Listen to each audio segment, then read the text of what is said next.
Okay, hello guys. Welcome to this is more like it's not an impromptu class, so welcome to another class for No Code Africa, right? So we are going to be talking about conditional how to implement conditional actions in your FlutterFlow product. Yeah, so this is supposed to be a continuation of the class that we had earlier today, but we wouldn't be talking like purely about the thing that happened today in the afternoon, right? So we'll just be talking about conditional flow, implementing conditional flow in FlutterFlow projects, right? So let me try to put out reminders so that others can join. Okay.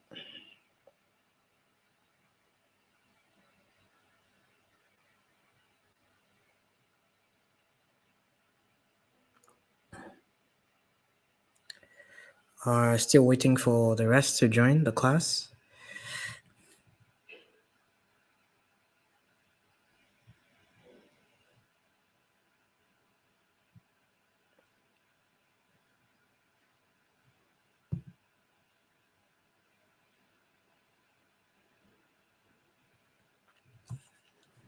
Okay, so we don't have anybody yet here, so I will just wait for a couple of minutes to see if at all we can have more people join the class.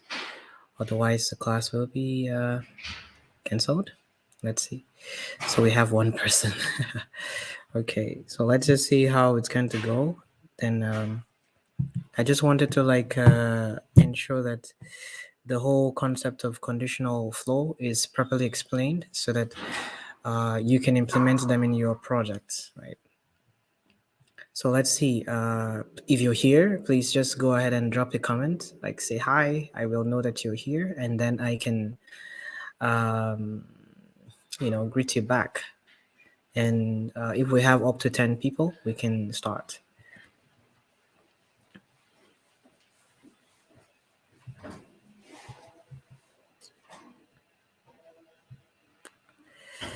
Okay, still waiting. All right, I can see one person. Hi, welcome. I don't know how to pronounce your name. I don't want to moderate either. Good to have you here. We'll just wait for more people to just join the session so we can like start the class.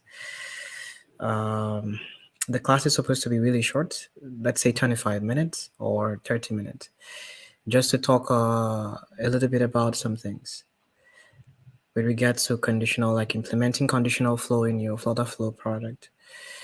Okay, so Esteem Tech is here. Good to have you here.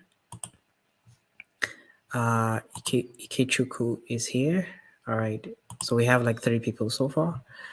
Let's just have 5, and I think we can start with that. So you guys should just stay put. Let's see if we can have up to 5 people, and then the class starts. So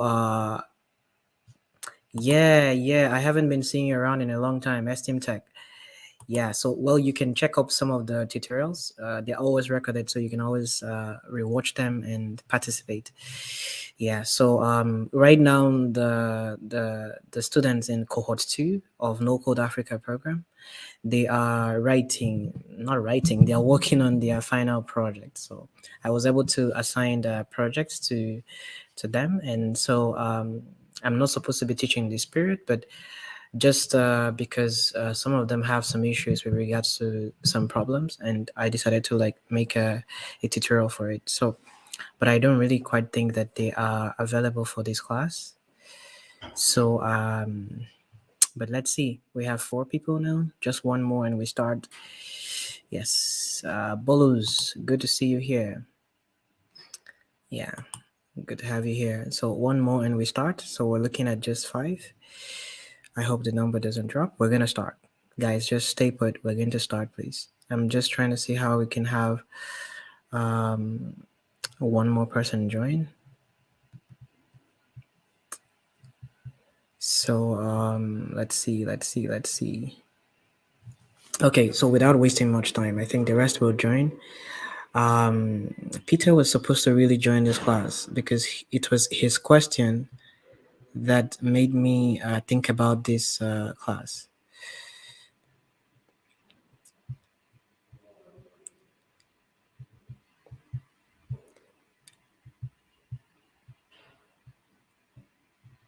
Okay, so we have five people now.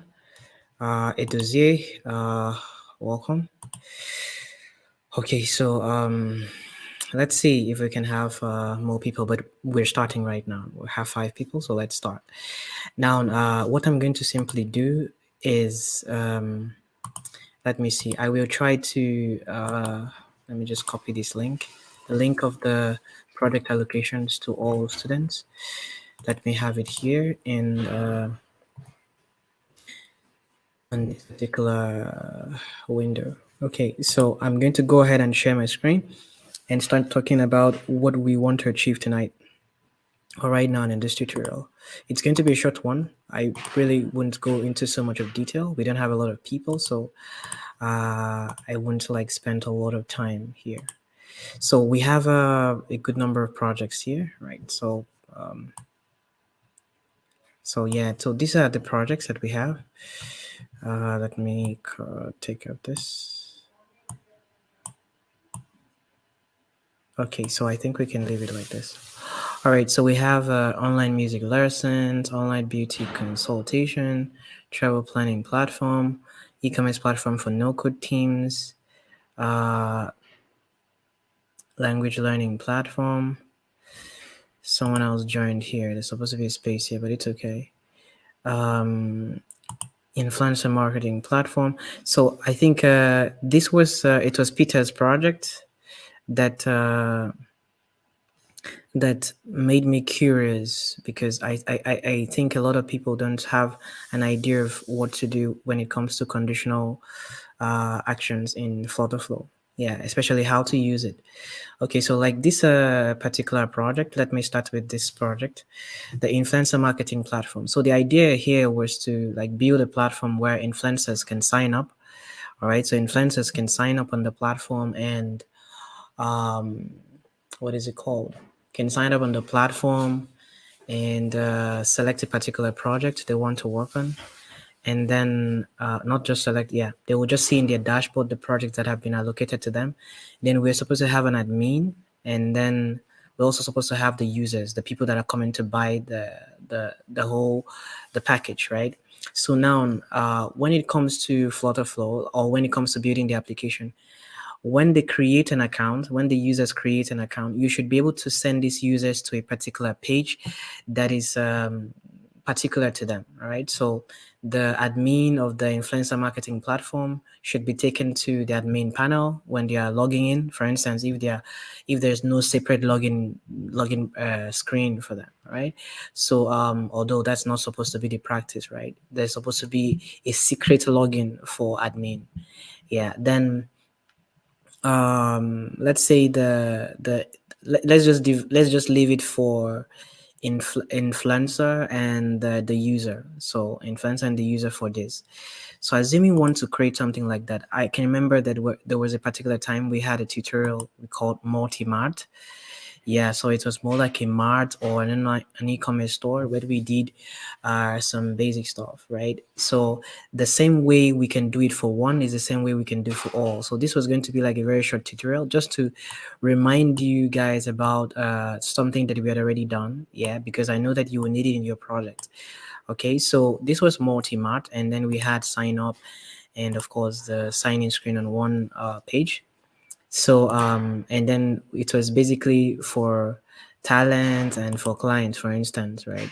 So basically we were not paying attention to so much of the detail in the design. We just wanted a situation whereby when the user goes ahead and logs in here, they will be taken to the screen that is particular to them, right? So if the person had signed up as a talent, they should be taken to the talent screen. So how is that made possible? That is made possible from the onboarding screen. Now this looks very basic. It's not, I wasn't intending to impress you with the designs and all of that. I'm trying to just portray the functionality of these events, okay? So this is the page now for you to be able to create a multi-vendor or multi-user kind of application, right? Because most of the projects that we have here are multi-users. Travel planning platform, the admin is here, the traveler is here, and maybe any other person that is supposed to help them in the traveling planning scenario. Then event booking platform, the event vendor, then the user who is looking for events, and then the admin. So there's a lot of things, right? That's why this particular tutorial is like super important. We won't take a lot of time here. We will stop uh, before even 9, sorry, this is 9:11 my time, so before 7:30 we should be done with this, because I just wanted to like refresh your memory and just let you remember what we did here. Okay, so the whole idea of all of this is okay, let me just bring back a condition on that, except you have a lot of questions you want to ask, and then that's when we can push the time a little bit further. Okay, so for you to implement multi-user kind of functionality in your application, what you need to ensure is that you need to ensure that you have an onboarding screen. It's very important, of course. So your onboarding screen can come after your login screen. Yes, or it can come before your login screen. But I think it would be preferable it comes after your login screen. Yeah, so after you've signed the user up, you can go ahead and take them to the onboarding screen where you can now go ahead and update the details. So here we have a button for Thailand, we have a button for client. They're expected to choose their roles here. So if they go ahead and click on this button, we are going to be updating the user detail. So this is what happens in the backend. There's a backend call to update the document, and what document? We're updating the user record reference, and we're updating just one particular field in the user record, which is the talent. And since we had already set it in the Firestore, that's the data type, we set it as Boolean. It's only going to require a true or false update. All right, so this is it. So when we're trying to update, we're going to make it either true or false. And so after that, we can navigate to the page we want this user who is a talent to navigate to, and then we show a snack bar if you want to. Okay, then if it's a client, the same thing. If it's a client, we're doing the same thing. We do a backend call, update the document, all right, and then you go ahead and then basically the document that you're updating is a user record reference, user record, right? And then in this situation now we're updating the client, so they can't click on the button simultaneously, like the two buttons simultaneously. It has to be one per time, and they won't see it again because they don't sign up all the time. So they should only see that onboarding screen when they are signing up, and they're not supposed to sign up more than once. Okay, so of course when they're trying to sign up again, you need to tell them that, oh, this user already exists. Okay, if they forget the accounts, you should always implement forget password functionality in your application. So I hope we're following on that. I didn't want to like start from scratch to like show everything. We've done it before. It's just for me to explain. Okay, so after implementing this and implementing this as well, so in different scenario, like now for the influencer marketing platform, we can have like influencer here, we can have brand or the company that wants to advertise. You can call it advertiser. All right, so influencer here, advertiser here. All right. Now, so when they click on it, it gets to update the document of the user record, right, and sets it first. Then after setting it, that means that in the document itself, for the real documents that we have in Firebase, the field the field for talent will have been set to true if the person had clicked on talent, right? So if the person had clicked on client, it will also be set to true. One particular user cannot have both talent and client true at the same time. So let's go ahead and then come here to the next scenario. The next scenario here is the sign-in. And this is the part that looks a little bit complicated. And here I'll just try to explain what is happening. So here we have the sign-in button. We already have the sign up. This is where they sign up. So they create an account. Creating our account comes from an authentication scenario, right? So they create an account, It uses the data in the email field and in the password field, and then after that, the user has been navigated to the page they want to see, right? So for me, I had set these for them to see the onboarding screen. Then from them accessing the onboarding screen, they can decide on the page they want to go to by choosing their role. That's like basically what this is saying. All right. So then the sign in part is a little bit complex. Yeah. So this is where you need to understand the conditional flow. You can increase your number of users, yeah, number of roles, yeah, the talent, client, admin, investor, anything, right? So let's talk about the login now. The login here is where we need to talk about the conditional flow. So first of all, what we do is we check, all right? We actually log the user in, right? So it shows here, log the user in using the authentication. All right. So we don't do so much here. You just use the email and password to log the user in. Now, after you've done that, you now go ahead and then run a single condition here that checks if the talent, let me show you, if that checks, see, it's a single condition, right? All it does is that it checks whether the talent is true. That means the field, the value of the field type for talent has a correspond. Yeah, of course, I already mentioned value. So has is true. Okay, so now when that happens, it will go ahead and then run the remaining things that happens here. So if this condition is true, right? So that's why it's showing here. Navigate to talent, right? If it is false, all right, check if client is true. Of course, if one particular condition is not true, also check if the other condition is true. So here you see the whole concept of the conditional actions here. So it already checked here whether talent is true, and if it's true, it takes the person to the talent screen. And if it is false, it checks again for the next thing. Is client true? And if client is true, it navigates the user to the client's screen, and then that's it, right? So either of those should be true. All right. You can add another condition for if it's false for both cases if you want to. Of course, that will make your application foolproof. Nothing breaks. Okay, so I think that's like the basic scenario. Like it works for all projects. I didn't want us to like redo this from scratch. I just wanted to like re-explain it like that, and I believe that it's will be helpful to you as you're working on your project.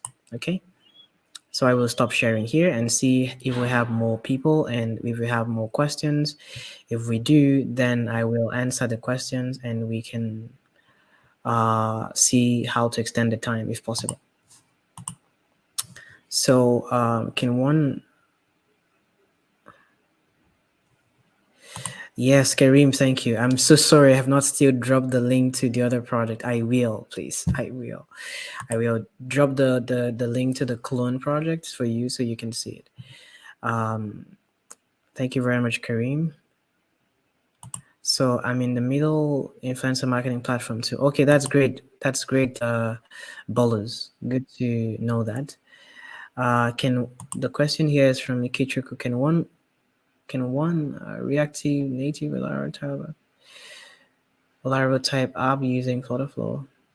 I really don't understand this. Are you asking can one create a React Native or a Laravel type application using FlutterFlow? If that's what you're asking, yes. You can build anything you want to build with FlutterFlow. FlutterFlow is really seamless, and you can create as many things that you want. It just depends on your creativity level and how well you know how to use the application. Yes, you can do absolutely anything you want to do with FlutterFlow. Okay, so do we have more questions? If we don't have more questions, I think I have been able to just cover briefly what I intended to cover. I know it's not comprehensive, like super intense. The idea was not to make it super intense, just to like remind the students about what they had already learned some long time ago. Okay, so let's see. Maybe this is a stupid question. After registration, they need to create different profiles. Is that tagged based on this onboarding? Yes, Yes, that's the idea. They need to create if the that's basically what they're doing here, right? So uh when they go ahead and click on the buttons for talent or for clients, they are technically choosing the dashboard that they want to go and see. Then from there, when they see the dashboard, anything they do from that dashboard, all right, can now be personalized. Yes, that's like the whole idea of the whole thing. So the design of the dashboard can be designed particular to their role, right, and their profiles, and that's it. But if at all you want to do something else that is super intense, you can create a different collection for them and push things inside there.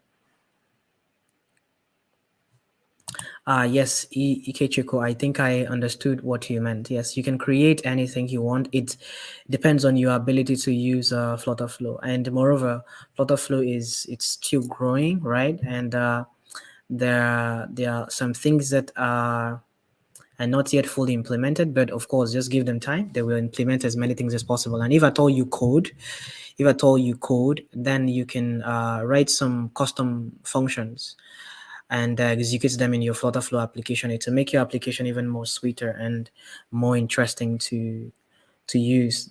Okay. So Bolus said he's typing his question. So yeah, Bolus, go ahead. We'll wait for you until you're done typing your question. Then we can check it out and try to see how we can provide answers to it.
All right. So someone is asking a question. City woman, how can we create forms within the app for users?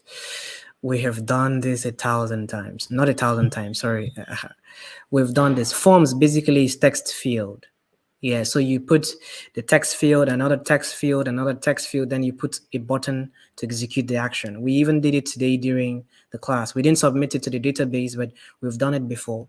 So I would refer you to check a particular tutorial. Let me see if I can quickly search for it and then drop it for you to check it out. I'm going to try to see if I can find a particular tutorial that you can use, and it will give you that information. Okay, so I think this particular tutorial on how to create a to-do list, a simple to-do list, will do. Yes, so I will just drop it here for you. So City Woman, please, can you try to consume this? I have dropped a link to it. Yeah. Okay. Yes. I think I understand. I think I understand you now. So the idea is just to create for you to create a form in other platforms or applications, right? They have some kind of widget or component called form, right? Yeah, I think in Adalo they have form, right?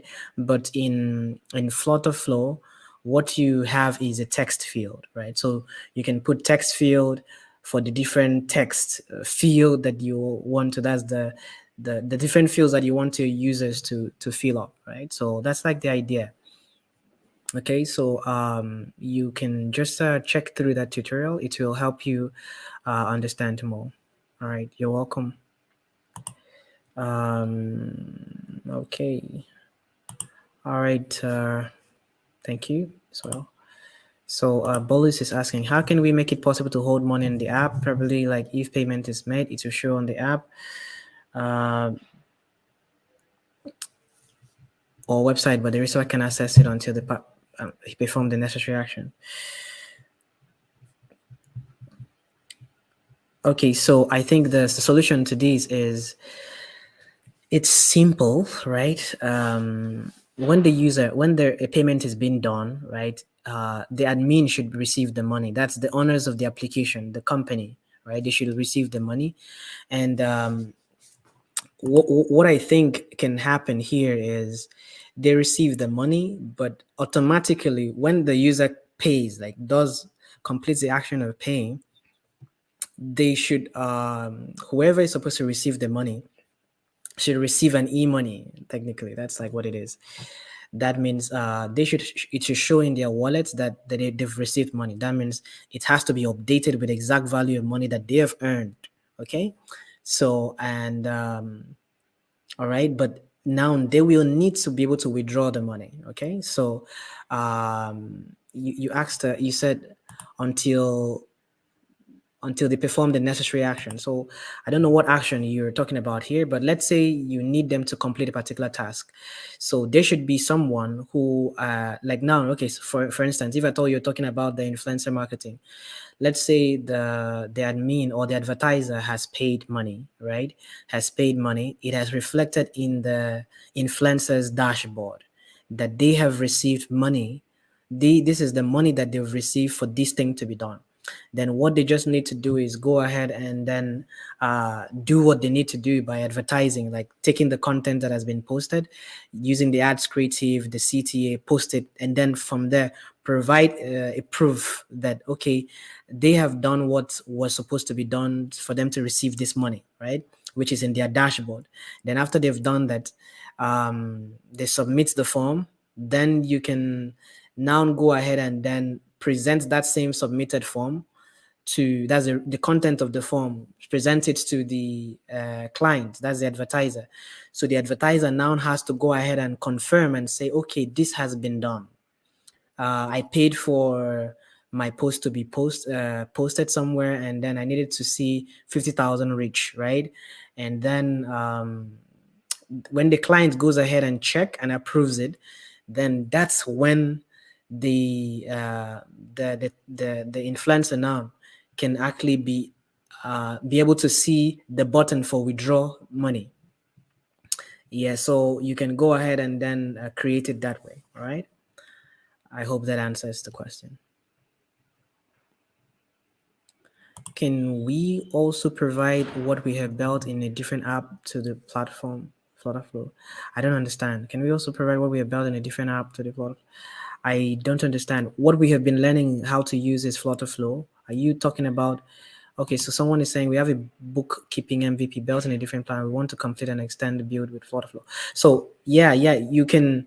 For now, right? I gave the projects that the students are working on, they are not personal projects, right? So I decided to do it like that, or we decided to do it like that, because most of the students are not product designers. So if at all we allow them to work individually, right, we'll have a lot of projects, but now the projects will not have the required finishing that it's supposed to have. It won't have a good UI and all of that. So we decided to make sure that they work in groups, and the group has to have a product designer. So if you have worked on this, let's just let it be that you're still doing the final project, if at all you're part of the cohort, right? And then you can still work on this very well. You can try to see how you can rebuild your bookkeeping MVP with FlutterFlow. That would make sense. I would like to see it. All right, guys. So I think we have. Okay, I think we have come to the end. That's good. I think we've come to the end of the class.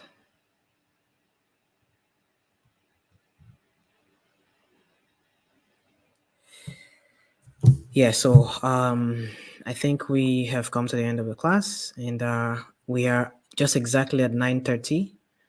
So we will be closing the class any moment from now if there's no other questions. Yeah, so if there are no other questions, we will close the the class. We'll just end the class. I think this is it. All right, Ikechukwu, thank you very much. All right. Have a great night, guys. Enjoy your projects, and we will see during the town hall meeting tomorrow. We'll have just one event again. That's the town hall meeting tomorrow, just to know how you're doing with your project and see how we can assist again. Good luck, guys.